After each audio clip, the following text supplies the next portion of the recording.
낭만서점 55회 시작하겠습니다. 안녕하세요. 제주소년 박경환입니다. 네, 안녕하세요. 허입니다. 네, 허이씨 또 한 주간 잘 지내셨나요? 예, 경환씨도 어떠셨나요? 저도 바쁘게 지냈는데요. 저희가 지난주 처음으로 이곳 스튜디오에서 낭만서점을 했었고, 네. 잠시 지나가는 줄 알았는데 이번 주에도 여기 와 있습니다. 여기라고 하시면 저희가 지금 광화문이 아니라 그렇죠. 망원동에 와 있습니다. 네네. 광화문 교보문고에서는 공사가 벌어지고 있습니다. 예. 네. 스튜디오를 새롭게 이제 좀 좋게 해보자 이런 취지로 공사를 하고 있는데 언제 끝날지 모른다고 하더군요. 그러니까요. 좀 집도 나와서 이렇게 길바닥에서는 아니지만 길바닥이라니요. 네. 저희 작업실로 임시 방편으로 이렇게 와 있습니다. 네, 또 댓글 많이 달아주셨는데요. 댓글 소개해드리도록 하죠.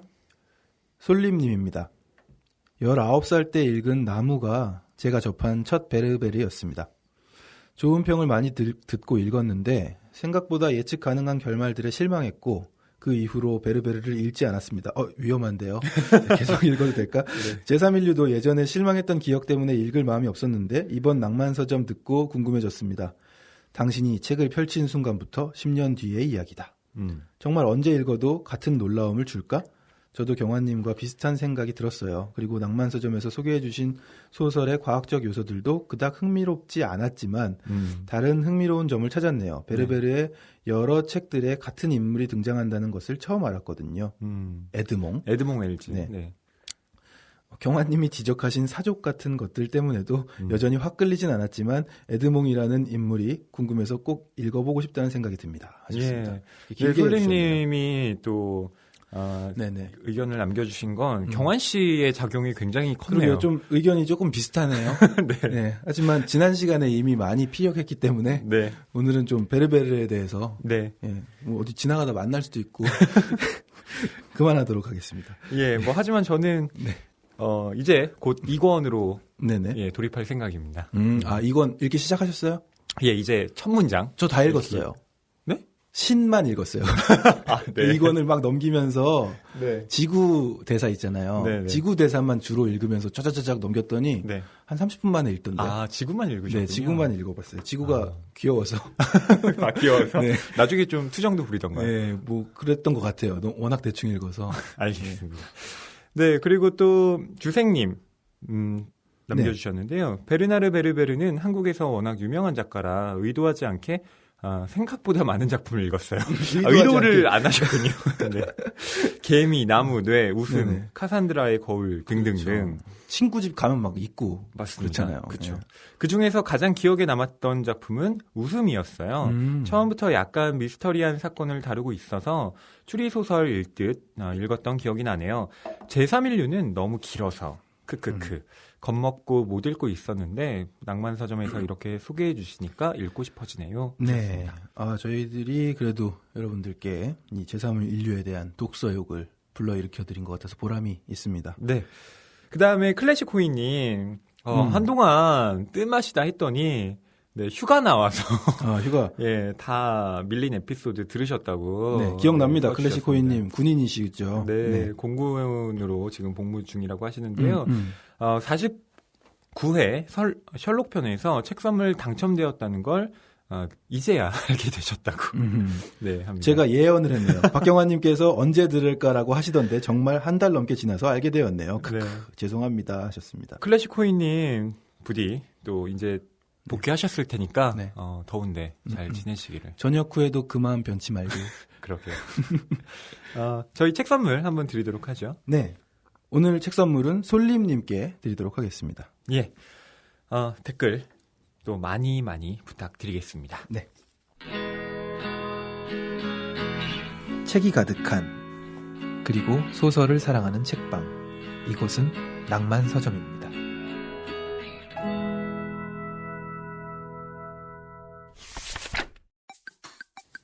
자, 오늘 낭만서점에서 이슈를 담은 책 창가의 토토와 관련 지어서 요즘의 이슈로는 참 마음 아프긴 하지만 무너지는 교권 예. 이런 이야기를 또 하지 않을 수가 없습니다. 예, 저는 무너지는 교권이라기보다는 무너지는 학교. 네, 이렇게 이야기하는 게 더 맞지 않을까 싶어요. 네네. 네, 뭐 선생님뿐만 아니라 또 학생들 서로에 대한 불신, 또 불화 계속되고 있는데요. 네네. 최근엔 뭐 또 이천의 한 고등학교에서 남학생 4명이 네, 교사를 빗자루로 폭행하는 사건이 어떻게 이런 일이 있을 있었다고도 수가 합니다. 있습니까? 예. 이 창가의 토토에도 보면 마지막에 작가 후기에 이렇게 쓰고 있는데요. 한 중학교 졸업식장에서 선생에게 폭력을 휘두르는 학생이 있어서는 안 된다고 하여 경찰관이 학교에 진입했다는 뉴스를 들은 어느 날, 네, 이라고 했는데요. 그렇습니다. 뭐 일본인과 한국, 뭐 전 세계에서 지금 벌어지고 있는 문제들인데 이것과 관련해서 저희가 또 읽어볼 책을 준비했습니다. 네, 먼저 하이타니 겐지로 장편 소설인데요. 나는 선생님이 좋아요라는 책이 있습니다. 예, 이 책은 그러니까 작가 자신이 17년 동안 교사로 또 재직을 했는데 그때의 체험을 바탕으로 쓴 책입니다. 네, 히메마스 초등학교가 이 책의 배경이 되는데요. 네. 대학을 갓 졸업한 신임 여교사 고다니 선생님과 아이들의 이야기가 펼쳐져 있습니다. 네, 이 책도 뭐 이야기와 사파가 어우러져 있네요. 네, 땡기는데요. 사파가 있어야. 네, 유년 시절의 기억 또 되살릴 수 있을 것 같고 이 책도 재미있을 것 같습니다. 예, 그러니까 처음에는 뭔지 잘 몰랐던 그러니까 이 아이들에게 어떻게 다가가야 하나 고민이 많았던 선생님이 어떻게 아이들과 함께 잘 지내는 그리고 아이들을 이해하는 교사로 거듭날 수 있는지가 또 이 책에 담겨져 있습니다. 네, 또 한 권의 책은요. 네, 다비드 메나셰라는 작가의 삶의 끝에서라는 책입니다. 네, 밑에는 작은 제목으로 어느 교사의 마지막 인생 수업 이렇게 쓰여져 있네요. 예, 이건 책 기획 자체가 좀 특이한데요. 이 마이애미 콜러리프 고등학교의 영어 교사였던 다비드 메나셰가 이 뇌종양이 악화되면서 아이들을 더 이상 가르칠 수 없게 됩니다. 이 삶의 마지막을 준비하면서 모든 치료를 중단하고 자신이 예전에 가르쳤던 학생들을 찾아서 미 대륙을 횡단하는 그런 여행을 떠납니다. 특별한 여행이네요. 그렇죠. 그러면서 자신과 예전 가르쳤던 그 제자들과의 만남, 그런 추억들이 이 책에 고스란히 담겨 있습니다. 네. 과연 제자들은 또 선생님의 가르침에서 또 어떻게 자라서 어떤 인생을 살고 있을지 궁금해지기도 하는 그런 그렇죠. 책입니다. 그러니까 보통은 제자들이 선생님을 찾아가는 경우가 많은데 이 책은 선생님이 먼저. 근데 그 선생님이 또 지금 죽음을 앞두고 있다는 점에서 훨씬 더 색다른 그러면서도 좀 가슴 아픈 가슴 찡한 그런 이야기를 전하고 있습니다. 네. 그리고 이 삶의 끝에서의 작가 다비드 메나셰 선생님은 지금은 고인이 되셨다고 하네요. 예, 저희가 두 권의 책 하이타니 겐지로의 나는 선생님이 좋아요, 또 다비드 메나셰의 삶의 끝에서 추천해 드렸는데요. 네. 창가의 토토와 더불어서 함께 이 학교와 관련된 책으로 읽어보시면 좋을 것 같습니다. 자, 그럼 오늘 본격적으로 작품을 다뤄보도록 하겠습니다. 네, 오늘 다룰 작품 뭔가요?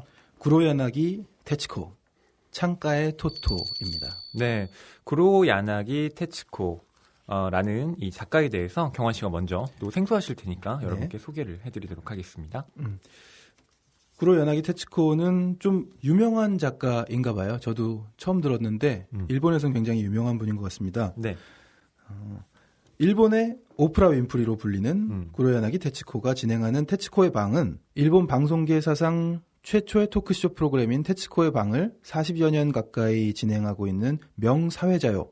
방송계의 살아있는 전설로 유명한 구로야나기 테츠코는 80세에 가까운 나이에도 불구하고 여전히 솔직담백하고 재치 있는 화법과 삶의 활력을 상대에게 불어넣는 듯한 매력으로 인해 철의 여인으로 불립니다. 이런 그녀가 40대 후반의 나이에 처음으로 쓴 자전적 소설 창가의 토토는 일본 출판계 사상 가장 많이 팔린 소설로 33년간이나 기네스북에 올라 있고요.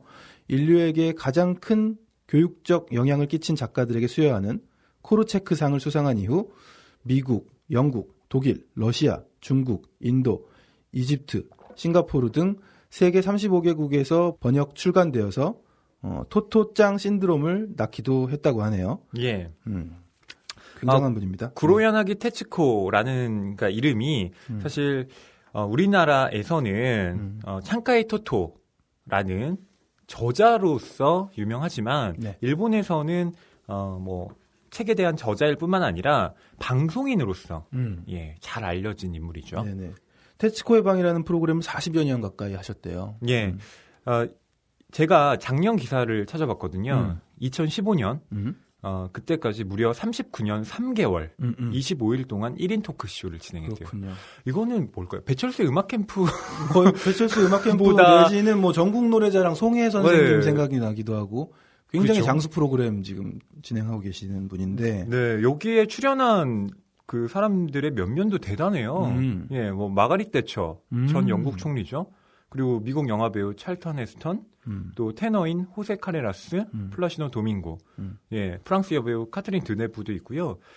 심지어 고르바초프. 아, 추억 속에 예, 그 소련의 그 고르바초프가 나오기도 했답니다. 예, 또 한국 스타들 중에서 아이고, 출연하기도 했어요. 배용준, 이병헌, 장동건 등이 출연했다고 되어 있네요. 예, 또 한류 스타죠. 장근석 씨도 그 쿠로야나기 테츠코와 찍은 인증샷 올렸더라고요. 아하, 그렇군요. 네. 이 창가의 토토 읽으면서도 참 너무 마음 따뜻해지고 어릴 적 생각도 나고 하는 작품이었는데 정말 스테디한 네. 베스트셀러로서 계속해서 자리매김을 하고 있는 것 같습니다. 그렇죠. 출간 1년 만에 500만 부가 팔렸고요. 또 3년간 800만 부, 그리고 지금까지 몇천만 부가 팔렸다고 하더라고요. 예. 그리고 세계 각국에 번역이 되어서, 네. 뭐, 미국과 독일에서는 젊은 부모와 교사들에게 꼭 읽히고 싶은 책으로 계속 꼽히고 있고요. 이 책의 인기를 분석한 책만 또 여러 권 나왔다고 합니다. 아하, 네. 그렇군요. 그리고 그 뉴욕타임즈가 네. 이 책의 그 교육적 가치에 대해서 굉장히 긴 서평을 쓰기도 했고 시사주간지 타임즈도 긴 페이지를 이 저자 인터뷰 기사로 실었다고 합니다. 그렇군요. 예. 오늘 정말 대단한 책을 다루고 있습니다. 영만 서점에서 고전 한 번, 베스트셀러 네. 한 번 다루고 있지만 거의 뭐 두 가지를 동시에 충족시켜주는 그렇죠. 그런 책이라고 볼 수 있겠습니다. 네, 한국에서는 2000년에 출간이 됐는데요. 저희가 지금 읽은 책은 애장판이라고 되어 있는 책입니다. 오늘 저희가 읽은 게 애장판인가요? 네, 2013년에 출간이 된 네. 예, 책인데 김난주 선생님이 익숙합니다. 했습니다. 김난주 선생님. 예, 양옥간 선생님의 예, 부인이기도 하시죠. 아하, 그렇군요. 야, 이런 또 출판업계와 번역업계에 또 이렇게 어떻게 커플인지도 알고 계시네요. 예, 저는 이제 잘 몰라서 두 분을 예, 뵌 적이 있어가지고 흥미롭습니다. 예, 예. 그래서 우리나라 일본 문학을 접하게 되면 항상 이 두 분의 영향에서 벗어날 수가 없습니다. 그렇군요. 저는 개인적으로 굉장히 좋아하고요. 네. 이 창카이 토토라는 소설에 대해서 제가 뭐 간략하게 말씀을 또 드릴게요. 이 책은 뭐 경환 씨가 말씀하신 대로 구로야나기 테츠코의 자전 소설입니다. 토토는 수업을 방해하는 문제아 취급을 받아서요. 초등학교에서 퇴학을 당하게 됩니다. 그런 토토가 새로 다니게 된 초등학교는 폐전철 6량을 교실로 만든 전교생이 50여 명인 작은 학교 도모에 학원입니다. 도모에 학원에 가게 된 첫날 고바야시 교장 선생님은 토토에게 질문 대신 이렇게 말합니다. 자, 이제부터 뭐든지 좋으니까 선생님한테 얘기해보렴. 이야기하고 싶은 것 전부. 토토는 교장 선생님에게 생각나는 모든 이야기들을 늘어놓는데요. 교장 선생님은 무려 4시간 동안 토토의 말을 다 듣고 난 뒤에 토토의 머리를 쓰다듬어주며 자, 이제부터 넌 이 학교 학생이다 라고 말해줍니다. 토토는 교장 선생님과 도모의 학교가 단박에 마음에 드는데요. 도모의 학원에 다니기 시작한 토토는 이제 어떤 생활을 하게 될까요? 네, 토토와 교장 선생님과의 만남. 사실 이전에는 또 문제아 취급을 받고 퇴학을 당하는 사건도 있었고요. 네. 그러니까 이게 허구가 아닙니다. 자전적 소설이에요. 예. 그 뒤에 작가 후기를 보면요. 원래 구로야나기 테츠코는 자기가 퇴학을 당한지 몰랐다고 해요. 네. 워낙 이제 어렸을 때의 이야기고 그래서 나중에 이제 어머니가 사실은 너 그때 네. 전학교에서 퇴학당했단다. 네. 그 말을 듣고도 그냥 긴가민가 했는데 증인이 나타납니다. 네. 옆반 선생님. 본인이 지금 진행하는 프로와 네네. 예, 관련된 그 방송에 나와가지고 예, 사실은 테츠코가 유명했죠. 그러면서 악동이었다고 네, 증언을 하십니다. 네, 증언 그런 이야기를 정말 와 글쎄 어떤 느낌이 들었을까 싶습니다. 제가 기억나지 않는 초등학교에 제가 굉장히 그런 사고를 치던 아이였다. 나중에 어떤 생각이 들까요? 약간 꿈이 기억 안 나는 그런 느낌 아닐까요? 가물가물하고 내가 정말 그런 아이였나? 저도 지금 생각이 들고요. 초등학교 1학년 때 기억을 끄집어내 보면 장면이 한 그냥 3개 정도 나는 것 같아요. 그렇게밖에 안 나시나요? 네. 그렇게 선명하지가 않아요. 벌써 너무 많이 지나서. 네. 담임 선생님 이름 정도? 전 사실 담임 선생님도 기억이 안 나요. 초등학교 1학년 때는 담임 선생님 이름 까먹으면 큰일 나는 줄 알았어요. 칠판에 너무 크게 써주셔가지고 네네. 이름도 독특했고 2학년, 3학년 때까지는 기억을 하고 있는 것 같은데. 네. 네. 저는 이제 그 초등학교 선생님들 중에 역시 그러니까 이 고바야시 교장 선생님처럼 저한테 좀 잘해줬던 그런 선생님들의 성함을 기억하고 있습니다. 그렇죠. 근데 초등학교 6학년 내내 늘 그 담임 선생님이 저한테 잘해주셨다고는 볼 수 없잖아요. 그렇죠. 물론 저도 잘 못했지만 다른 반이 되기도 하고 하니까요. 네, 그러니까 제가 어떤 그 담임 선생님을 만나느냐는 순전히 운이잖아요. 그래서 제가 몇 번의 담임 선생님들은 기억에서 지워버렸습니다. 그렇죠. 기억 안 나죠. 네. 특히 1학년 때, 그러니까 이 창가이 토토, 창밖의 여인 이렇게 얘기할 뻔했어. 창가이 토토는 네. 초등학교 1학년 얘기잖아요. 네네. 근데 그 고바야시 선생님을 만난 건 정말 저는 토토에게는 정말 크나큰 행운이었다는 생각이 들어요. 네. 저는 어떤 기억이 있냐면 초등학교 1학년 때 그 횡단보도 건너는 연습을 운동장에서 하거든요. 근데 제가 아직도 기억이 납니다. 항상 차가 올 때는 이게 손을 들고 건너야 된다고. 손 들고. 네, 이렇게. 그래서 선생님이 이제 가자 이래서 손을 들고 앞으로 갔는데 제가 먼저 나갔다고. 그때 담임 선생님이 제 뺨을 때렸습니다. 어머. 그래서 아직도 기억이 나요. 그 초등학교 1학년 때. 왜 뺨을 때려? 그러니까 본인 말을 안 들었다는 거죠. 그래서 너무하네. 저는 그 선생님 그 성함을 잊고 있습니다. 그렇구나. 네. 잊어버리세요. 그래서 트라우마. 이 초등학교의 시절을 다룬 이 자전 소설이 굉장히 어떻게 보면 부럽게 느껴지기도 했어요. 그러게요.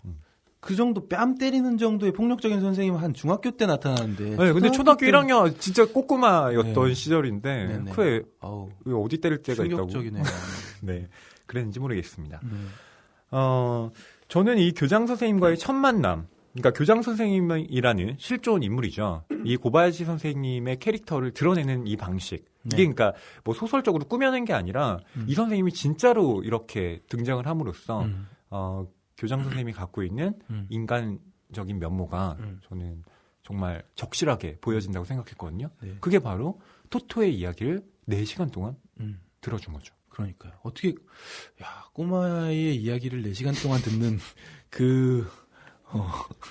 정말 대단한 교육관이 아니고서는, 투철한 교육 신념이 있지 않고서는 그렇게 하기 힘드실 텐데. 그렇죠. 그러니까 이제 아직 경환 씨 아이는 그러니까 아직 말을 못 하잖아요. 그렇죠. 네, 엄마, 근데 아빠 이제 정도입니다. 말을 굉장히 이제 좀 어느 정도 하게 돼서 초등학교 1학년인데 아빠 내가 학교에서 무슨 일이 있었는지 들어봐 이러면서 4시간 동안 이야기를 한다. 들어주실 수 있겠습니다. 그게 지금 한 40분 정도도 시간이 잘 안 나는데 4시간 좀 힘든 일이긴 할 것 같아요. 그렇죠. 네. 아니 그러니까 설령 시간이 난다 한들 그래 알았어 이렇게 중간에 끊지 않을까? 그만 이러겠죠? 그래 이제 됐다 다음에 뭐 이렇게 할 것 같은데 그래서 저는 이 교장 선생님이 정말 특별한 게 느껴졌어요. 교장 선생님이 그 하신 말씀 중에 그 교육관이 느껴지고 또 감동적인 대사가 있었어요. 선생님들의 계획보다 아이들의 꿈이 더 크다. 더 크다. 이런 생각을 가지고 계셨던 교장 선생님입니다. 예. 그리고 놀라운 건 이게 1940년대 얘기라는 거예요. 네. 그러니까요. 그러니까 구로야나기 테츠코가 1933년생이거든요. 자, 그러면 학교에 들어간 나이는, 그러니까 들어간 때는 1940년이었다는 그렇죠. 거죠. 태평양 전쟁 예. 이전. 예. 그러니까 말하자면 까마득한 지금으로부터 까마득한 그 시절에 그렇죠. 이런 지금의 학교보다 어쩌면 더 훌륭한 이런 선생님과 네. 또 학교가 있었다는 것. 그 존재 자체가 놀랍더라고요. 네. 요즘에 대안 학교들 많이 생기고 그렇게 해서 그 일반 학교를 보내지 않는 부모님들도 많이 계신데 거의 대안 학교의 원조 시초 예, 겸 그렇죠. 이데아 네. 할 수 있겠습니다. 네, 그렇습니다. 이 창가의 토토라는 제목부터 저희가 좀 이야기를 나눠봐야 될 것 같은데요. 네. 창가의 토토, 왜 이런 제목이 붙었는지 구로야나기 테츠코가 그 작가 후기에서 쓰고 있습니다. 그러니까 이 소설을 썼을 무렵 일본에 그 창가족이라는 그런 말이 유행을 했다고 해요. 네. 그러니까 1980년대 초반에 그 일본 기업 내에서 구조 조정을 목적으로 이 해고 대상자들한테 보직을 따로 주지 않고요. 그냥 창가 자리로 배치를 해버린 겁니다. 그러니까 얼마 전에 문제가 되었던 그 어떤 대기업에서 그 보직 발령 안 해주고 책상을 그 사물함을 보게 배치를 해버린 거예요. 그러니까 직원들이 있는 쪽에 책상을 놓은 게 아니라 사물함 쪽에 책상을 이렇게 놔가지고 사물함을 보고. 그럼 알아서 나가라는 건가요? 그렇죠. 네. 그리고 심지어 근무 시간 내에 인터넷을 한다거나 뭐 휴대전화를 사용한다던가 그런 걸 아예 다 금지시키고 뭐 책을 보는 것도 안 되고 그냥 가만히 있어야 된다고. 사물함 보고 가만히 있어야 된다. 예, 그런 지침을 내렸다. 뭐 그런 잔인한 기업이 다 있습니까? 예. 처음 듣네요. 몰랐어요. 예, 저도 뉴스 보면서 깜짝 놀랐습니다. 예. 나쁘다. 예, 나쁘다. 예, 저는 나쁘다라고만 말해서는 안 된다고 생각해요. 예. 고발해야 되겠네요. 예, 그래서 그야말로 갑질이죠. 예. 여하튼 이런 창가족이라는 말이 유행을 했는데 그런데 왠지 모르게 소외되어 있는 층, 이미 현역이 아니라는 말의 울림. 그러니까 자신 역시도 그 친동야 아저씨라고 이렇게 지나다니면서 연주를 하는 아저씨가 있었는데 네. 그 아저씨를 기다리느라 창가에 있었는데 그 처음 다니던 학교에서 구로야나기 테츠코가 어떤 소외감 같은 걸 느꼈다는 거예요. 그래서 창가의 토토라는 건 그냥 제목만 들으면 뭔가 토토가 사색하는 아이일 거야. 이렇게 생각할지 모르겠지만 그게 아니라 외톨이로 지내고 있던 아이였다라는 걸 뜻하는 제목이죠. 그렇군요. 이 책에 나와 있는 아주 초반부의 토토의 모습만 보면 그냥 그렇게 외톨이라는 느낌보다는 거의 뭐 골목대장? 자기 마음대로 휘젓고 다니는 그래서 담임 선생님의 애를 먹인 에피소드들 이런 것들을 봤는데 또 창가의 토토라는 제목에 대해서 이렇게 좀 생각을 해보니까 그런 아이가 좀 상처받았던 면 그렇죠. 외톨이로 있었고 또 선생님들에게 이렇게 인정받지 못하고 보살핌 받지 못했던 그런 부분들이 제목에 스며들어 있는 걸 알 수가 있네요. 네. 그러니까 그 전 학교, 그러니까 이 도모에 학원에 오기 전 학교 담임 선생님은 토토 엄마에게 이렇게 말을 합니다. 따님은 다른 아이들에게 피해를 주고 있습니다. 다른 학교로 데려가 주셨으면 해요. 이렇게 말을 합니다. 단번에. 차갑네요. 네. 네. 그러니까 이렇게 뭔가 이 아이에 대해서 왜 문제가 있는지를 담임 선생님이 설명을 해주는데 좀 별로 납득이 되지 않더라고요. 아니 뭐 그래서 이게 학교를 다니지 못할 만한 사유인가? 그러니까 이런 아이를 보듬어 주지 못한다면 이런 학교는 왜 있을 필요가 있는 거지? 이런 생각이 들더라고요. 학교라는 틀 안에 아이가 어느 정도 적응을 해서 이렇게 같이 갈 수 있어야 되는데 이 아이는 피해만 주고 있습니다라고 얘기를 하는 거죠. 그래서 굉장히 저는 앞부분에 이 담임 선생님 말에 좀 화가 났던. 그러게요. 네. 그런 기분이 들었고요. 근데 이제 바로 뒷부분에 그 도모에 학원에 가서 이제 지내게 되는 이야기를 보면서 계속 마음이 좀 편해지고 흐뭇해지고. 도모의 학원 같은 곳에 꼭 보내고 싶은 아이를 보내고 그렇죠. 싶기도 하고 도모의 학원 같은 곳이 없다면 만들고 싶은 심정까지 들더군요. 그 대안학교에 대해서 뭐 이미 예전부터 한국에서도 화두가 됐었지만 네. 저는 그런 학교가 훨씬 더 많아져야 된다고 생각해요. 예, 개인적으로 저도 이제 교사 지망생이었었고요.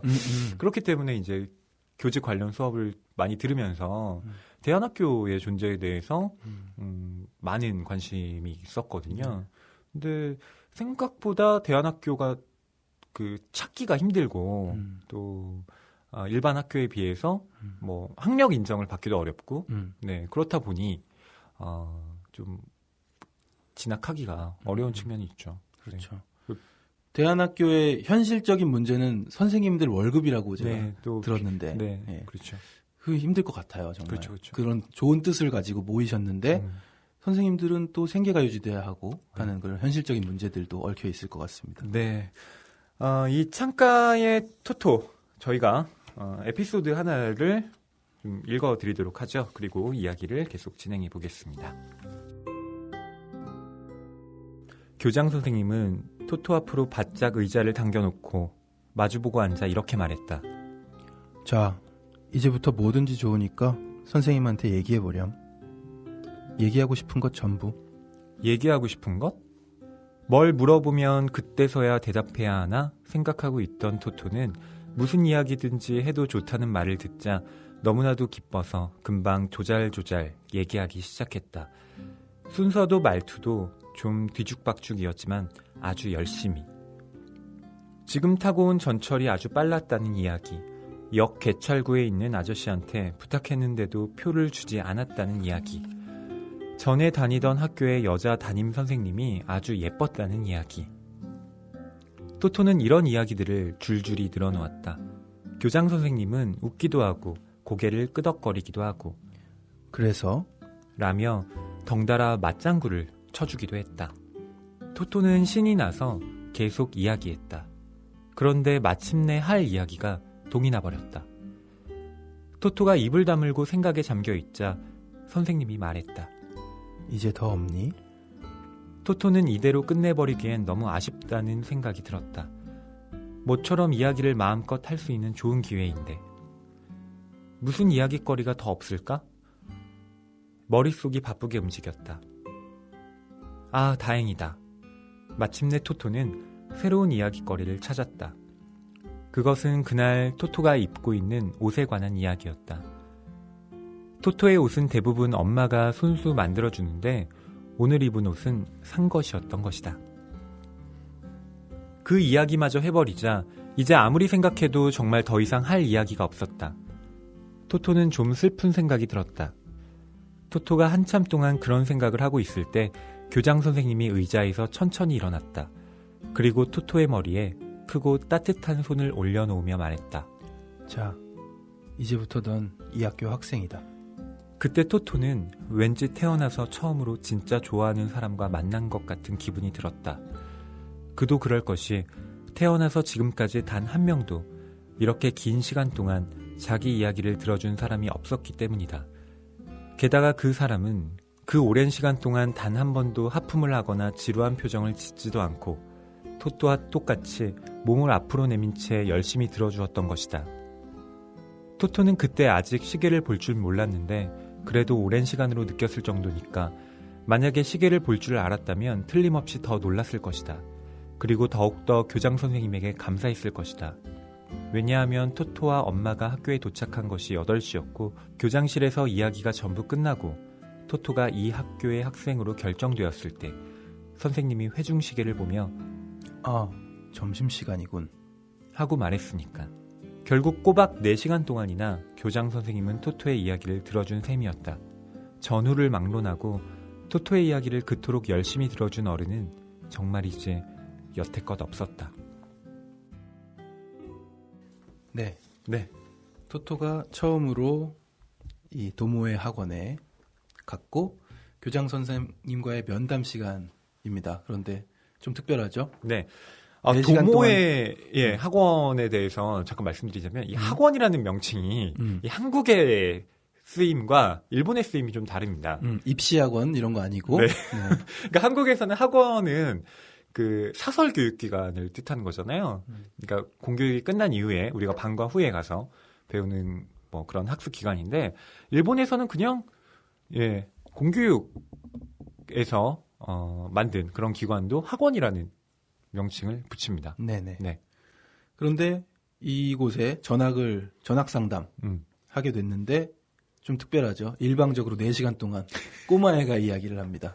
토토가요. 네. 근데 저는 이 교장 선생님이 알고 있었던 거잖아요. 그러니까 이 아이가 사실 전 학교에서 그러니까 수업에 집중하지 못하고 자꾸 창가에 가서 그 친동의 아저씨라고 음악을 연주하는 아저씨를 막 부르고 툭하면 그 수업에 회방 놓고 그런 문제하다. 이런 기록이 너무 왔고 그걸 봤을 텐데 이 아이에 대해서 너 우리 학교에선 그러면 안 돼? 이렇게 얘기하는 게 아니라 넌 뭐 하고 싶은 말이 없니?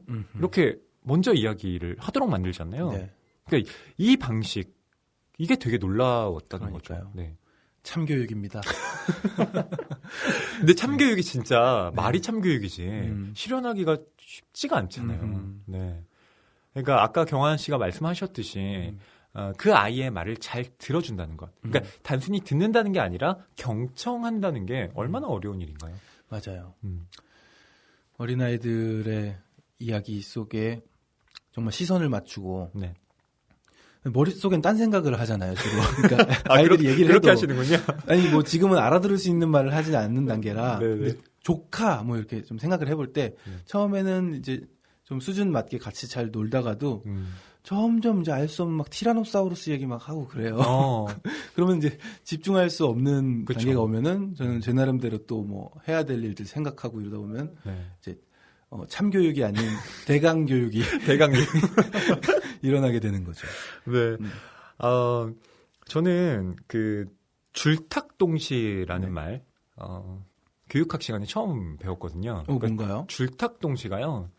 그 달걀이 있잖아요. 그럼 그 달걀 안에서 병아리가 부화되어 나올 때 병아리도 안에서 알을 깨려고 노력을 하지만 바깥에서 어미닭이 부리로 그 껍질을 톡톡 쳐준다는 거예요. 그러니까 말하자면 어떤 생명이 탄생하기 위해선 그 내적인 어떤 움직임과 또 외부에서의 도움이 함께 어우러져야 한다.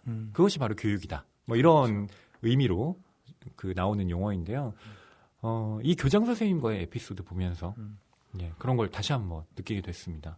그러니까 일방적으로 가르치는 것이 아니라 그 아이의 내적인 자발성을 끌어내주는 방식으로 진행을 하고 있으니까요. 그런 게 가능했던 건 또 전교생이 50명밖에 되지 않는 그렇죠. 작은 학교였고 아이들 한 명 한 명에게 주의를 기울일 수 있고 관심을 가질 수 있는 구조였다는 게 또 중요한 것 같습니다. 굉장히 중요한 지적을 해주셨는데요. 학교가 커지면 커질수록 학생 개개인에 대한 어떤 관심 이런 건 줄어들 수밖에 없죠. 다 줄 서 이렇게 되죠. 그나마 요즘에는 학생 수가 한 반에 30명 안팎이더라고요. 많이 그러니까 특히 줄어들었던데요. 고등학교의 경우에도요.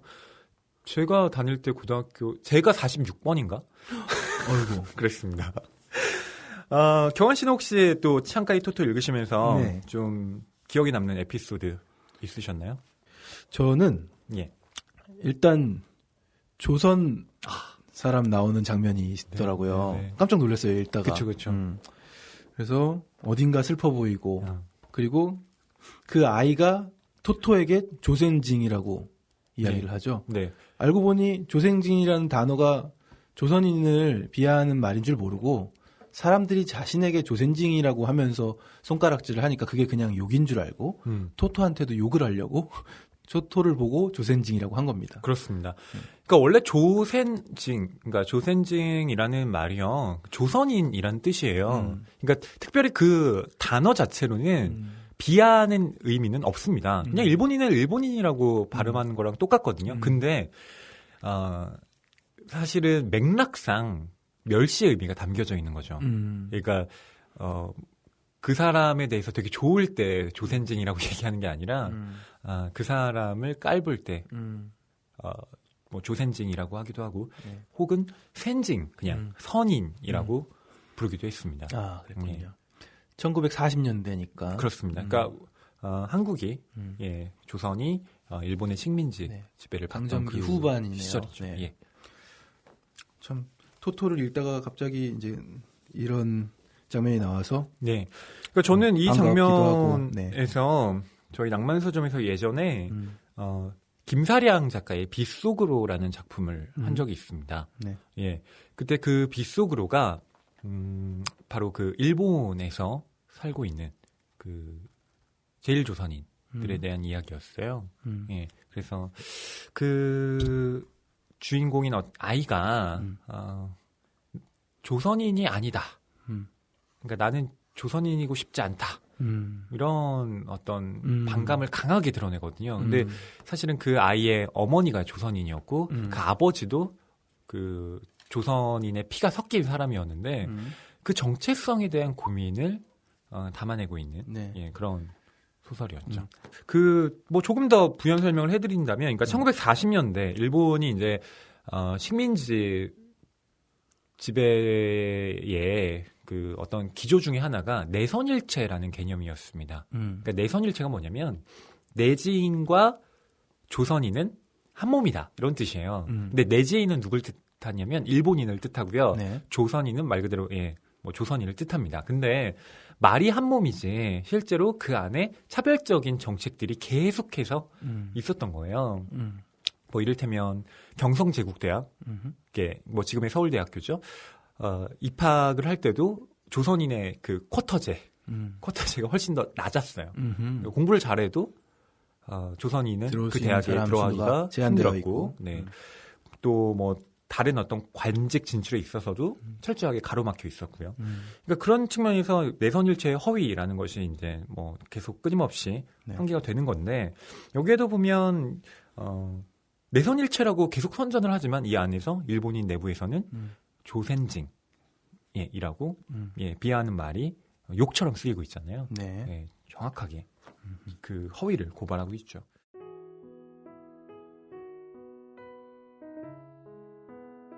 토토가 아침 저녁으로 오가는 집과 역 사이엔 그 당시 조선 사람들이 살고 있는 공동주택이 있었다. 토토는 물론 그 사람들이 조선 사람이라는 것은 몰랐다. 단지 알고 있는 것은 그중 한 아줌마가 가르마를 한가운데에 낸 머리를 뒤로 아무렇게나 올렸으며 약간 살이 쪘고 끝이 뾰족한 조그만 보트 같은 흰 고무신과 긴 치마에 가슴께를 커다란 리본 같은 것으로 묶은 옷을 입고 있다는 것과 언제나 큰 소리로 마사오짱 하고 제 아이를 찾고 있다는 것이었다. 정말이지 그 아줌마는 매일같이 마사오짱의 이름을 불렀다. 그것도 일반적인 발음은 사와 오에 액센트가 있는데 그 아줌마는 사에 액센트를 넣고 짱을 높고 길게 늘어뜨리는 탓에 토토에게는 아주 구슬프게 들렸다. 공동주택은 토토가 타고 다니는 오이마치선 선로를 따라 약간 경사진 언덕배기에 있었다. 토토는 마사오짱이란 아이를 알고 있었다. 토토보다 좀 크니까 한 2학년쯤 될까? 어느 학교에 다니는지는 모르지만 머리는 부스스하고 언제나 개를 데리고 다녔다. 어느 날 토토는 학교에서 돌아오는 길에 이 언덕배기 아래를 지나게 되었다. 그런데 마사오짱이 거기에 장승처럼 떡 버티고 서 있는 것이 아닌가. 그 아이는 두 손을 허리에다 대고 여발한 듯한 폼으로 서서 다짜고짜 토토에게 큰 소리로 외쳤다. 조센징! 아기에 찬 날카로운 목소리였다. 토토는 겁이 났다. 그리고 별로 이야기를 나눈 적도 짓궂게 군 적도 없는 남자아이가 뭔지 모를 아기를 품고 높은 곳에서 자기한테 그런 말을 한 것에도 깜짝 놀랐다.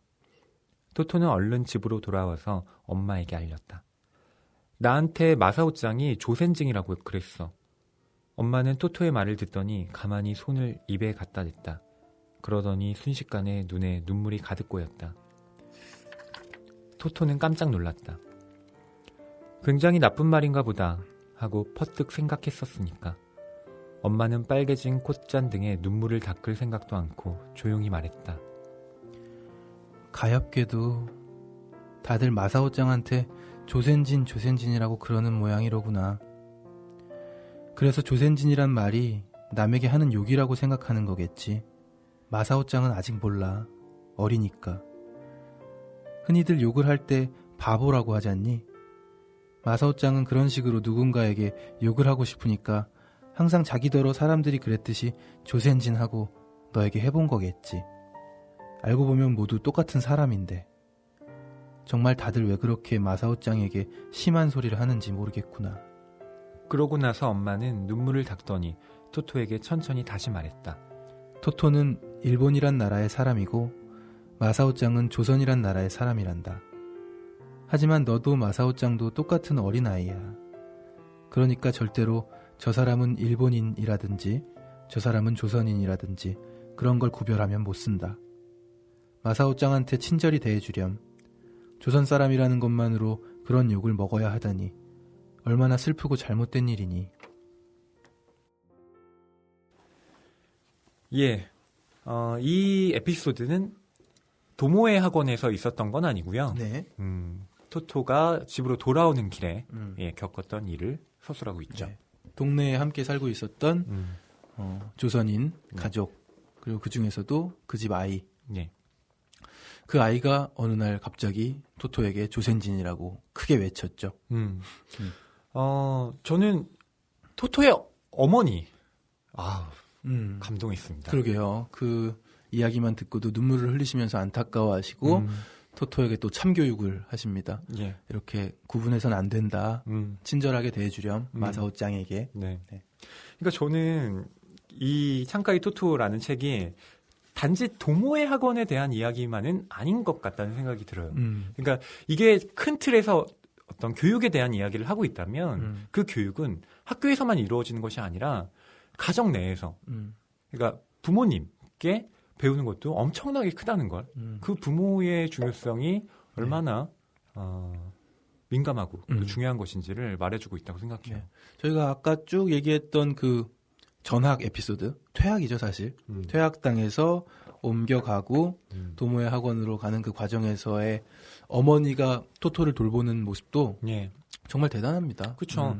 요즘 같았으면 글쎄요, 뭐 부모님의 성향에 따라 조금씩 다르기는 하겠지만, 우리 아이가 그 과잉 행동 장애 증후군 뭐 이런 거 있잖아요. ADHD, 네, 이런 거 아니야? 이러면서 막 병원에 가서 이거 검사 받아봐야 된다고. 그러면서 우리 아이가 정신적으로 문제가 있다.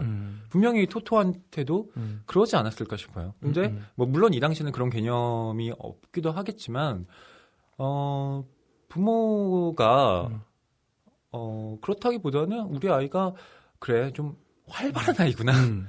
네, 이렇게 생각을 하죠. 많이 활발한데 그걸 억누르기보다는, 그리고 너 이렇게 해서 여기서 쫓겨났잖아 라는 사실을 아이한테 알리지도 않고 조심조심 아이를 또 데려가서 적응할 수 있는 환경에 데려다주는 그 어머니의 모습이 너무 아름답게 느껴졌습니다. 마음도 따뜻하고요. 네, 그러니까 그런 측면에서 어떻게 보면 저는 아이들은 가만히 있는 게 더 이상한 그렇죠. 사람들이라는 생각이 들거든요. 에너지를 발산하는 네. 아이들인데. 그러니까 아이들은 나무 같은 존재잖아요. 그러니까 쑥쑥 크는 네, 그런 그 시기인데 자고 일어나면 커 있어요. 네, 근데 너네 가만히 있어. 똑바로 못 있어? 이렇게 얘기를 하는데 아니 어떻게 가만히 있고 똑바로 있습니까? 그렇죠. 몸을 뭐 이렇게 주체를 못 하겠는데 그렇죠. 저도 그때 떠올리면 저는 그 어렸을 때 저희 친척 분들이 저희 부모님께 이 아이는 좀 문제가 심각하다. 그래서 그랬었나요? 네, 바둑을 시켜라. 아하. 네, 그러니까 바둑을 배우면 애가 좀 차분해진다더라. 저한테 그런 얘기를 조언을 되게 많이 하셨다고. 많이 들은 얘기인데 네. 이게 제주소년의 유상봉 군이 똑같은 케이스입니다. 그래요? 네, 바둑을 다녔어요. 네. 그러셨군요. 비슷한 이유로. 네. 비슷한 이유로 보내신 거예요? 네. 근데 저는 이제 바둑학원을 따로 다닌 건 아닌데요.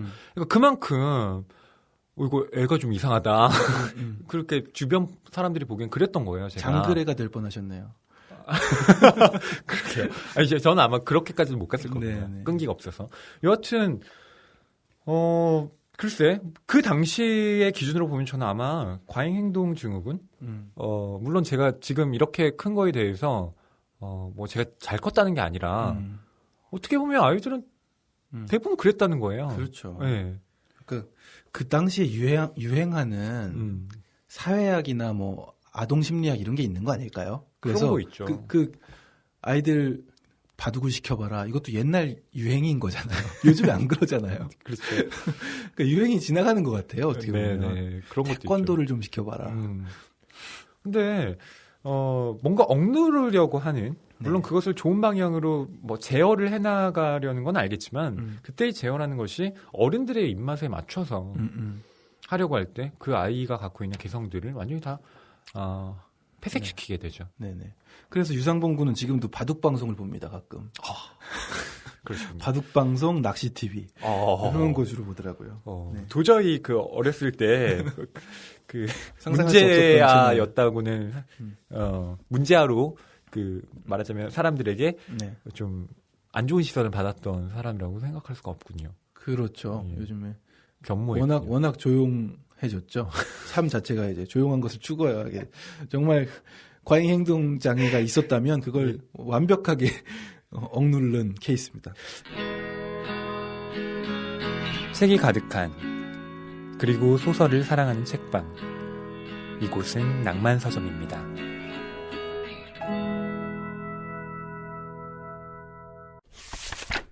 이 도모에 학원의 수업 방식이 다른 학교에 비하면 정말 독특합니다. 일단 교실이요. 그냥 일반적인 교실이 아닙니다. 옛날 전철을 갖다 놨어요. 네. 진짜 전철. 오. 네. 그래서 손잡이 뜯어내고 네. 앞자리에 기관사 자리는 칠판이고 의자가 이제 앞을 향해서 볼 수 있도록 책상과 의자가 있다는 거 정도만 빼고는 정말 전철이라서 토토가 전철에 타면서 엄청나게 흥분을 하죠. 이런 곳에서 공부를 할 수 있다니. 난 매일 올 거야. 네. 그 요즘에 저는 그런 것도 봤는데요. 어디 지방에 내려가다가 그 비행기를 이렇게 개조해가지고 그냥 폐 비행기인가 봐요. 폐 비행기가 그래서 있군요. 그 안에 이제 카페처럼 차려놨더라고요. 네. 혹은 저는 이제 버스를 이렇게 그냥 그쵸? 개조해서 한 그런 카페들도 봤고요. 저도 30대지만 흥분되는데 어린 아이들은 얼마나 흥분되겠습니까? 전철 교실. 그런 특별한 곳에서 그렇죠. 공부를 한다는 거. 그러니까 단지 그런 공간의 문제뿐만 아니라 이 동호회 학원에서 펼쳐지고 있는 이 수업들이 그냥 뭐랄까요, 아이들이 갖고 있는 재능을 마음껏 펼칠 수 있게 해줍니다. 그게 왜 그러냐면 정해진 커리큘럼이 따로 없거든요. 맞아요. 아침에 학교에 가서도 자기가 공부하고 싶은 과목부터 시작 이렇게 되는 겁니다. 그렇죠. 그래서 1교시는 국어, 2교시는 수학, 3교시 체육 이런 순서가 아니에요. 짜여진 게 없어요. 네. 하지만 학교가 일정이 끝날 때까지는 이 모든 과목을 조금씩은 해야 된다는 그렇죠. 지령만 있을 뿐이지. 그래서 아이들은 서로 본인이 좋아하는 과목 먼저 시작합니다. 네. 한 명은 뒤에서 실험하고 있고요. 비커로. 맞아요. 그 실험을 하던 아이는요. 나중에 그 미국에서 굉장히 유명한 학자가 됩니다. 네. 이 뒤에 작가 후기에 보면 나와요. 다 어떻게 이 아이들이 성장했는지가 쭉 서술이 되는데 와 어마어마한 학자가 될 겁니다. 네. 여하튼 이렇게 자기가 하고 싶은 공부를 자기가 그냥 하는 이 시스템이고 그렇다고 해서 방치하는 게 아니죠. 적절한 감독 다 하고요. 그렇기 때문에 아이들은 자발적으로 공부를 오전 내에 다 끝내버립니다. 네네. 오전 내에 다 이게 끝내버려요. 제일 중요해요. 네. 능률이 높아요. 능률이 높죠. 그러니까 저는 학교 다닐 때 제일 어려웠던 것이 어쨌든 학교에 9시까지 가면 그거보다 더 일찍 가죠. 고등학교는. 무조건 3, 4시까지는 있어야 되잖아요. 그게 너무 싫었어요. 그렇죠. 네. 심지어 내가 좋아하지 않는 과목들이 막 껴있으면 정말 죽겠더라고요.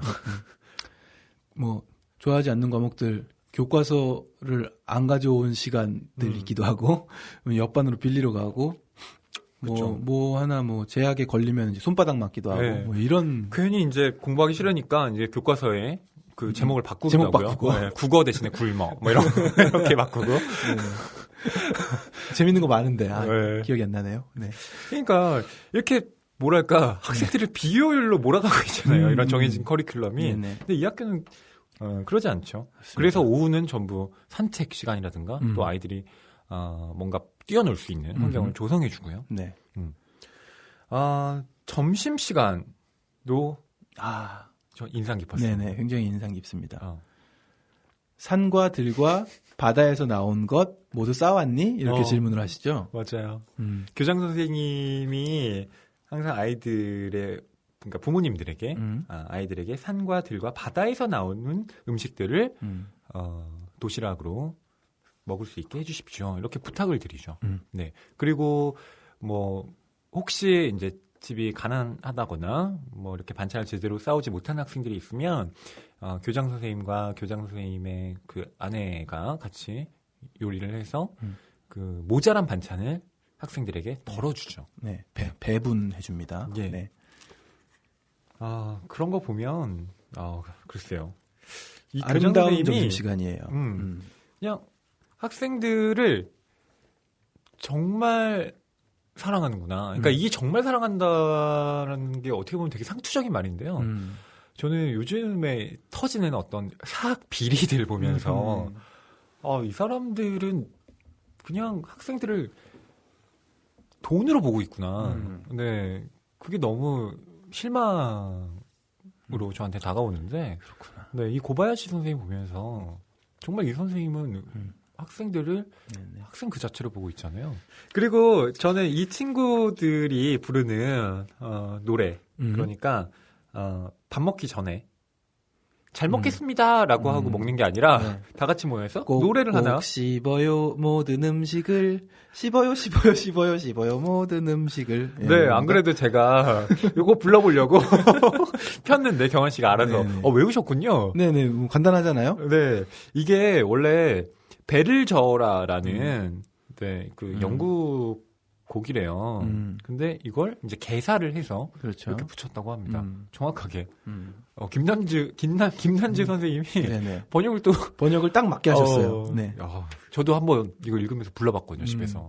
딱 되더라고요. 딱 떨어지죠? 그래서 오늘 불러야지라고 했는데 제가 깜빡 잊었습니다. 네네. 경환 씨가 가수였다는 거. 가수 앞에서 노래를 부르겠다고. 부르셔도 됩니다. 아닙니다. 네. 이렇게 부르고 먹으니까 얼마나 또 그렇죠? 즐겁겠어요. 즐겁게. 경환 씨 그거 기억나세요? 그 군대에서 네네네. 밥 먹으러 갈 때 항상 군가 부르나요? 그렇죠. 군가 부르고 훈련소에서 밥 먹으러 들어가기 전에 그렇죠. 계속 군가 연습 시키잖아요. 군가 연습 계속 하다가 한 줄씩 들어가죠. 그렇죠. 그러니까 저는 그거가 막 떠오르면서 저는 사실 군가 부르고 밥 먹으면 소화가 안 됐거든요. 그래요? 훈련소에서는 뭐 돌도 씹어 먹지 않나요? 아니에요. 아니 군가 가사가 너무 비장하잖아요. 근데 그런 비장한 노래를 부르고 밥을 먹으려니까 툭툭 얹히던데. 이렇게 저는 꼭꼭 씹어를 하니까 훈련소에서 군가 배울 때 재밌었어요. 오히려 왜냐하면 재밌었군요. 훈련소 들어가서 한동안은 음악이랑 전혀 상관이 없잖아요. 네네. 그런데 이제 그렇게 그 순간에 조교가 노래를 불러줘요. 네네. 근데 되게 못 불러요. 그럼 비로소 그때 좀 웃음꽃이 피는 거예요. 무슨 노래인지 못 알아듣겠습니다. 조교가 그래서 노래를 못하는. 또 다른 이게 뭐 후임 조교 와가지고 부르면 비로소 저 노래였어 하면서 이제 알고 그리고 멜로디를 이렇게 다 함께 재창한다는 게 굉장히 음악적이잖아요. 유일하게 찾아오는 음악적인 순간. 그렇죠. 그래서 또 즐거웠던 기억도 납니다. 오죽하면 그게 즐겁겠습니까? 오죽하면. 네. 왜 꼭꼭 씹어요 모든 음식을 해서. 전우여 그게 떠오르는지. 들리는가 이걸 부르고 갔는데. 네. 근데 저는 약간 이 부분에서는 고바야지 선생님의 어떤 교육이 글쎄 요거는 지금 사회에 적용하기 좀 어렵겠다는 생각도 노래 들었습니다. 부르고 밥 먹는 거요? 아니요. 노래 부르는 거 말고요. 수영복 없이 수영하는 거. 요거는 요즘에는 좀 안 되겠다. 요건 정말 약간 이거는 생각해 진짜 이대야. 여지가 있다. 여기 불가능하지 않을까. 몇 학년까지 같이 있었는지 모르겠지만 좀 발육 상태에 따라서도 불가능하지 그렇죠. 그리고 않습니까? 이게 그러니까 원래 그러니까 교장 선생님의 교육과는요. 지금 이 학교에 그러니까 장애를 가진 학생들도 있고요. 그렇기 때문에 몸에 대한 편견을 가지지 말았으면 하는 그런 바람으로 수영을 할 때도 그냥 니네 다 수영복 안 입어도 된다. 이렇게 네네. 얘기를 하죠. 네. 근데 글쎄요. 그러니까. 성에 대한 편견을 가질 수도 있다. 뭐 이런 것인데 네. 요거는 이제 생각하기에 따라. 그러니까 1940년대라고 생각하면은 가능해 보이기도 하는데요. 왜냐면은 우리나라도 예전에 넷가에서 아이들이 멱 감는다고 하는데 다 발개 벗고 그러는 풍경들이 많이 있긴 했잖아요. 네. 요즘에는 좀 요즘은 실현 불가능해 보이긴 합니다. 예. 네. 그리고 또 그 특별한 수업 방식 중에 하나는 직접 아이들이 농사를 지을 때는 또 농부 선생님을 모시고 수업을 한다던가 네. 이런 체험학습이 그냥 이때부터 시작이 된 거죠. 오리지널 체험학습. 진짜 체험학습이죠. 네. 학생들이 정말 삶에서 실생활에서 필요한 것들을 다 얻을 수 있게. 그리고 운동회를 할 때는 어떤 상품을 주는데요. 뭘 주죠? 뭐 무, 양파, 예. 당근 뭐 이런 거 줍니다. 파. 네. 1등 상품이 무고요. 네. 2등 상품 뭐 우엉 뭐 이렇습니다. 우엉. 네. 그래서 아이들이 막 선생님 왜 우리도 연필이나 공책 막 이런 거 아니에요. 이걸 이러는데? 어떻게 가지고 지하철을 타요? 뭐 이런 반응인데. 근데 교장 선생님이 왜 싫으냐? 아니 그건 아니고 집에 가서 엄마한테 오늘 받은 상으로 반찬을 해달라고 하면 얼마나 보람 있고 좋으니. 그러니까 말하자면 자기가 먹을 음식에 대한 재료를 자기의 힘으로 가지고 왔다라는 그런 체험을 시키고 싶었다는 거죠. 네네. 그리고 운동회에서 뭐 1, 2, 3등 한 학생들만 그걸 주는 게 아니라 나중에는 모든 학생들에게 다 나눠주는. 네, 3등 이하 상품은 거의 동일하게 다 네. 나눠주죠. 네. 예.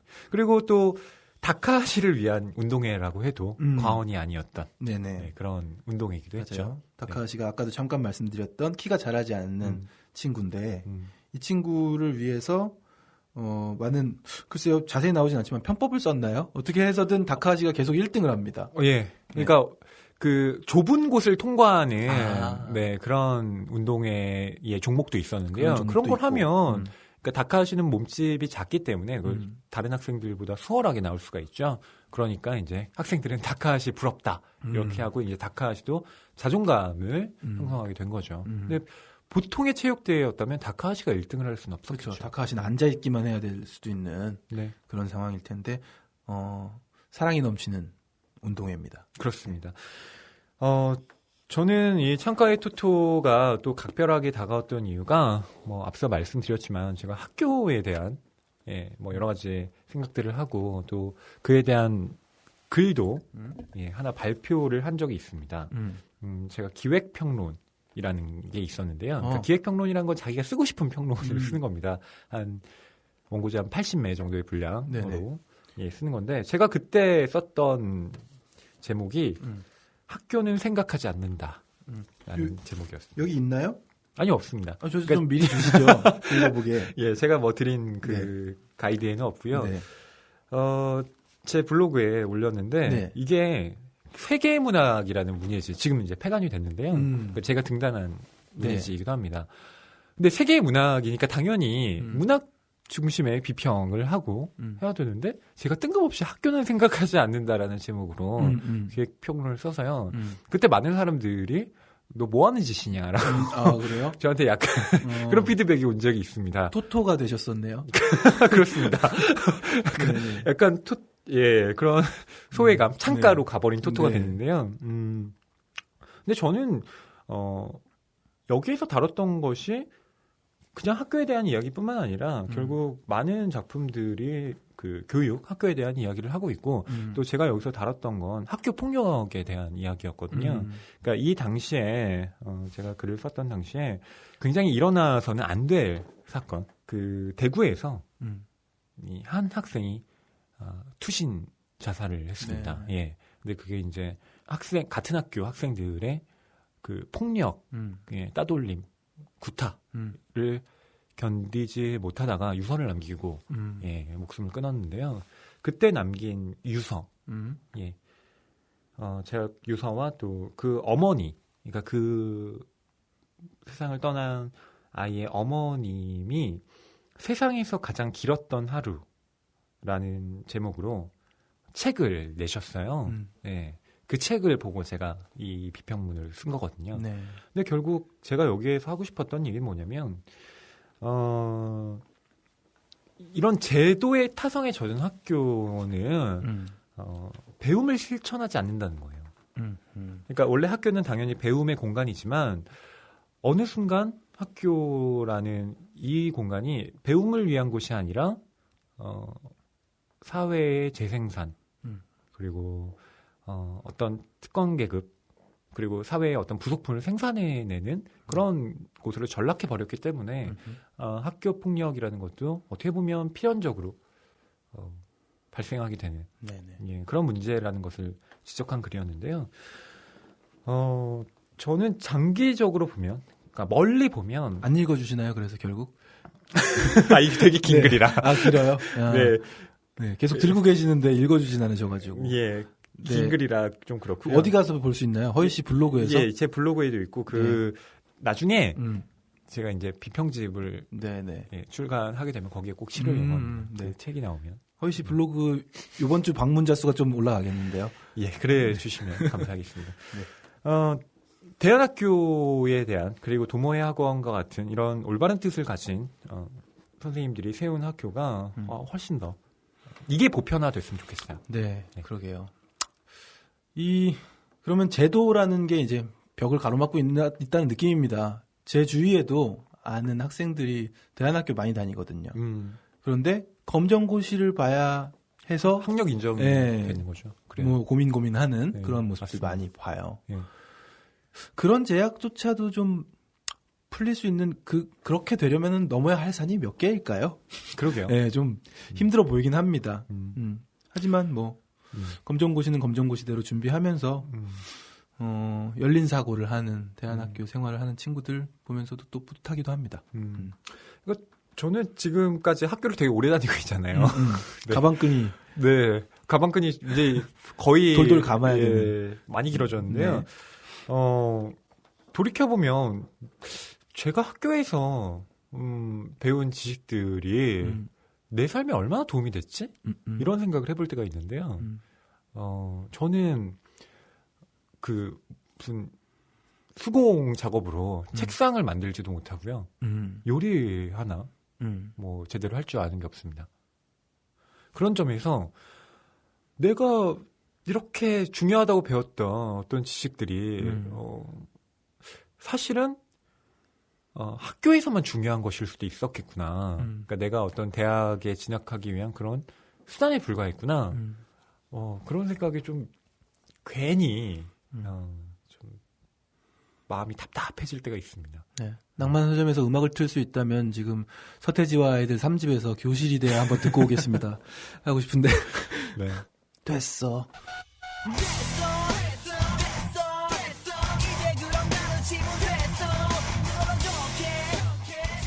네, 근데 뭐 여러분들이 이렇게 생각하실 수도 있겠네요. 너는 그렇게 학교를 욕하면서 너는 왜 이렇게 학교를 다니고 있냐? 너 왜 아직도 무슨 뭐 대학을 못 벗어나고 30분 있냐? 후에 가셔야 되죠, 학교. 이제 좀 있으면 네네. 예 종강이라서 네네. 예, 괜찮습니다. 근데 제가 대학 이후에 제 공부는 그냥 개인적으로는 좋아합니다. 물론 이 제도 자체를 완전히 신뢰하진 않지만 여하튼 제가 하고 싶은 공부를 하고 있는 거라서요. 근데 이전에는 제가 하고 싶은 공부를 했다기보다는 정말 어쩔 수 없이 했던 공부들이 너무 많아서 맞아요. 힘들었다는 거죠. 저도 대학교 1학년으로 들어갔을 때 처음으로 교양을 듣는데 너무 그냥 제목만 보고 해야 되잖아요. 예. 처음에 교양 수업 신청할 때 제목이 정보의 전부고 선배들이 뭐 들으라는 거 듣고 해서 들어갔는데 저는 1학년 마치고 휴학했잖아요. 그래요? 너무 싫어서 교양 중에 재미있는 것도 몇 개는 있었지만 이걸 내가 왜 하고 있어야 되지 하는 과목들이 꽤 있었고요. 그때 당시에 또 저는 음악을 만드는데 열중했었고 그래서 1학년 마치고 휴학을 했던 기억이 납니다. 그때 전공도 안 가르쳤거든요. 1학년은 2학년부터 전공이었으니까. 네. 그때가 제가 가장 내가 여기 왜 앉아 있어야 되나를 느꼈던 시기인 것 같습니다. 그러니까요. 저희가 지금까지 창가의 토토를 가지고 이런저런 이야기들, 학교와 또 교육에 관련된 이야기 나눠봤는데요. 무엇보다 이 구로야나기 테츠코, 이 토토를 계속해서 그 삶을 긍정할 수 있게 만들었던 그런 말은 교장 선생님이 이 아이에게 해주었던 너는 정말 착한 아이란다. 이 한마디가 토토의 삶을 이끌어왔다고 해도 과언이 아니라고 말을 하죠. 그렇습니다. 꼬마 토토는 사실 처음에는 이 이야기를 잘 깨닫진 못했죠. 기분은 좋은데. 근데 이 안에는 의미가 담겨 있었던 것이 토토가 전 학교에서 퇴학을 당하고 예. 또 많은 학생들에게 피해를 주는 행동들도 하고 어른들, 그 학교 선생님들 같은 경우에 토토를 나무라기도 했지만 넌 사실은 착한 아이란다 라고 교장 선생님이 이야기를 해주었기 때문에 토토의 마음속에서 가졌던 상실감이나 뭐 소외감 같은 것들이 자연스럽게 치유되면서 도모에 학원에서의 참교육을 받을 수 있었던 것 같습니다. 예. 그러니까 저는 아이들에게 너는 못된 아이야. 넌 왜 이렇게 잘못하니? 이렇게 누가 이랬어? 예. 얘기하는 순간 그 아이가 가진, 그러니까 물론 잘못했을 때는 교정, 그러니까 혼내줘야 되는 게 맞지만 그때의 혼이라는 게 그 아이의 어떤 본질을 해치는 방식으로 진행이 됐을 때 그 아이의 인생 전체가 잘못하면 망가질 수도 있다는 것. 제가 1학년 때 뺨 맞았던 기억 아직도 기억하고 있잖아요. 네, 제가 좀 그래서 망가졌나? 그래서 성격이 좀 이상한가? 뭐 이런 생각이 들 때도 있는데 여하튼. 토토, 넌 사실은 정말 착한 아이란다 라고 말을 해줬던 이 교장 선생님. 정말, 아직도 우리 사회에, 그리고 보이지 않는 곳에서 네.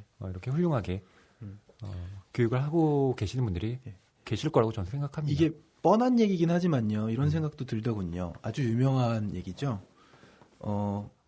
태양과 바람이 내기를 했잖아요. 저 네네. 외투를 입고 가는 사람을 네. 벗겨보자. 근데 바람이 막 불어도 옷깃을 더 여미는데 태양을 따뜻하게 쬐니까 더워서 옷을 벗더라. 근데 이 토토에서 나오는 교육 방침을 봤을 때 아이들을 하염없이 사랑으로 대해주는 것이 과연 옳은가? 라고 질문을 던질 수가 있잖아요. 왜냐하면 아이들은 자꾸 제멋대로 행동하려고 하고 삐딱해지기도 하니까 바로 잡아야 된다는 생각이 있을 수는 있지만 사랑으로 대해줬을 때 오히려 아이들이 더 순종적으로 변하고 교정도 되고 하는 모습들을 이 토토에서 볼 수 있었던 것 같습니다. 그러니까 아이들이 스스로 배워요. 그러니까 그걸 가르쳐주지 않더라도 여기에 보면 이제 이 학생들이 단체로 그 수학여행을 떠나는 장면이 있는데 그때 지하철에서 또 버스에서 이 아이들이 누가 시키지도 않았는데 선생님들이 제재를 가하지도 않았는데 알아서 다른 사람들에게 피해를 주지 않기 위해서 조용조용 말하고 질서도 잘 지킵니다. 참교육의 효과. 그리고 그동안 학교에서 이미 오랜 시간 지하철에 앉아 있었어요. 그런 생각 못했다. 그렇군요. 그러니까 이제 실제 지하철을 타더라도 뭐 그렇게 떠들썩할 이유가 없습니다. 우리가 늘 지내는 곳이 지하철인걸? 너무 익숙해서. 네. 와, 정말 새로운 해석인데요. 네. 이 마지막 부분에 가면, 이 도모의 학원은, 저희가 말씀드렸던 1940년대의 이 아픔, 일본이 이제 2차 세계대전을 겪으면서, 일본도 이제 그 공습을 당하게 되죠. 폭격으로 이 학교가 사라지게 됩니다. 네. 예. 불에 타고 있는 도모의 학원을 바라보면서 이제 또 어떤 학교를 세워야 하지 하는 나지막한 목소리를 내셨다는 장면도 있습니다. 예. 그런 거 보면 정말 얼마나 마음이 찢어지셨겠어요. 그러니까 여기에 보면 그 폭격으로 불타고 있는 그 교실들 보면서 이렇게 그 서술을 하고 있는데요. 오랫동안 불길을 바라보던 선생님은 이윽고 곁에 있던 대학생 아들인 도모에에게 미소를 띠며 말했다. 얘야, 이번에는 무슨 학교를 만들까? 순간 도모에는 제 귀를 의심하며 교장 선생님의 얼굴을 쳐다보았다. 그랬다. 아이들에 대한 교장 선생님의 애정이나 교육에 대한 열정은 지금 학교를 휩싸고 있는 저 불길보다도 훨씬 더 강했고 뜨거웠던 것이다.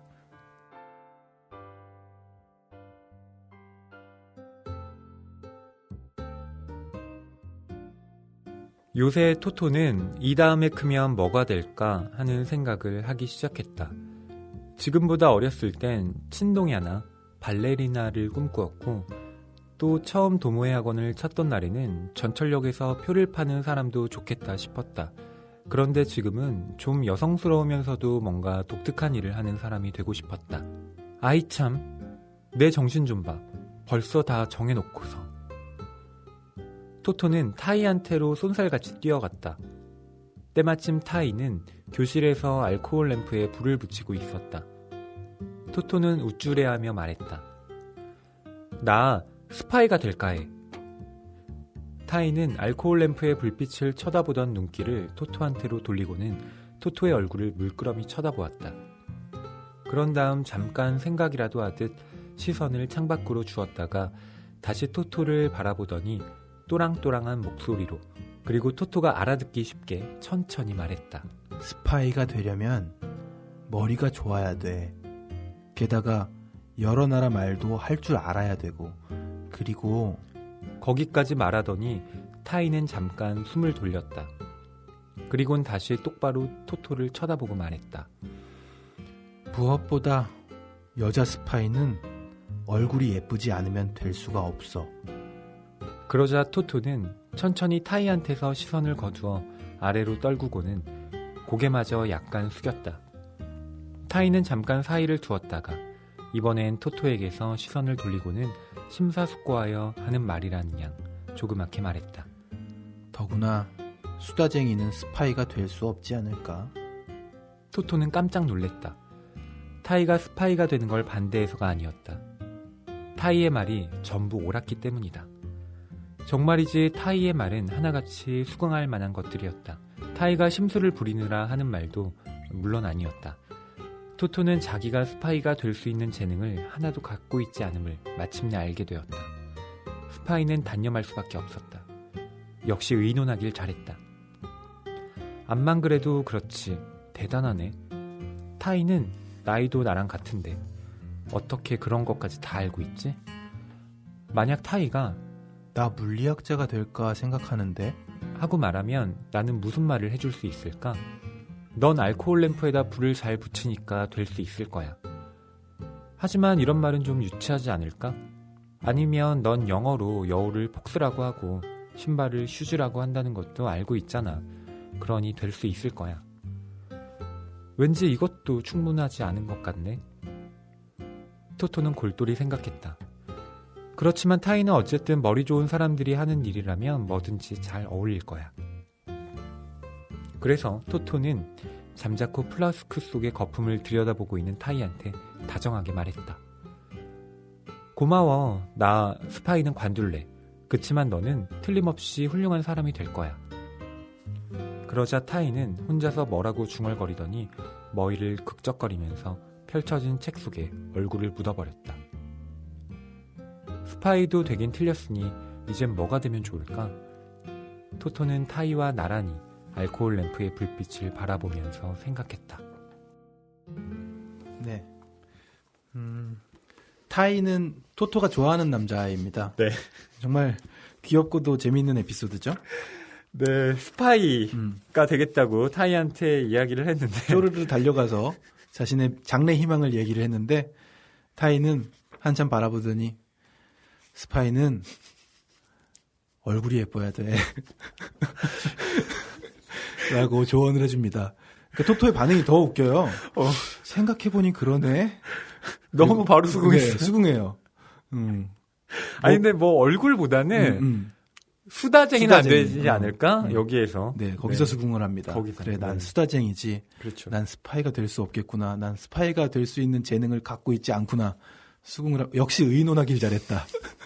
그러면서 이 아이가 참 귀여운 점이 내가 상처받았으니까 너에게도 상처 줄래가 네. 아니에요. 넌 훌륭한 사람이 될 거야라고 말을 해줍니다. 정말 해바라기처럼 타이바라기, 타이를 굉장히 좋아하는 토토의 그 모습을 볼 수가 있습니다. 그렇습니다.